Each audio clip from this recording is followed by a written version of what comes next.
এই যে আমি যন্ত্রটা দেখাচ্ছি, এটা হচ্ছে বাচ্চাদের নজর লাগা, অনেক জায়গা থেকে নজর লাগে সেই দূরীকরণ যন্ত্র, মানে নজর তাড়ানোর যন্ত্র।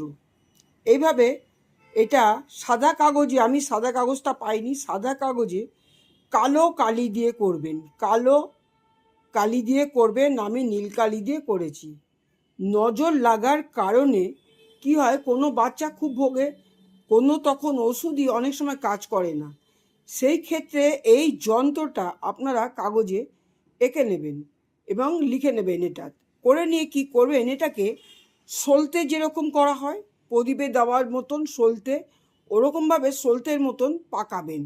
পাকিয়ে নিয়ে কি করবেন, বাচ্চার পা থেকে মাথা পর্যন্ত, কথাটা মনে রাখবেন, মাথা থেকে পা না, পা থেকে মাথা পর্যন্ত 7বার বাড়ি দেবেন।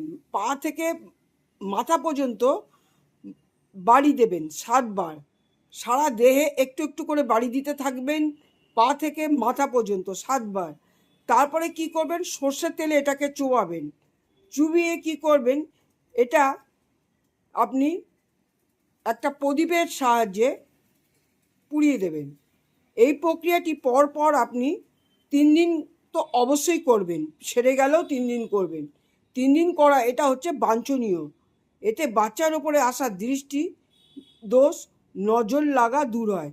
বাচ্চা আবার আগের মতন সুস্থ ও স্বাভাবিক হয়ে ওঠে। এবং এটা করতে গেলে শুদ্ধাচার অবশ্যই কাম্য, মানে শুদ্ধ বস্ত্রে গায়ে গঙ্গা জল ছিটিয়ে মন শুদ্ধ করে অবশ্যই এই কাজটি করলে আপনি বাচ্চার ক্ষেত্রে শুভ ফল অবশ্যই পাবেন।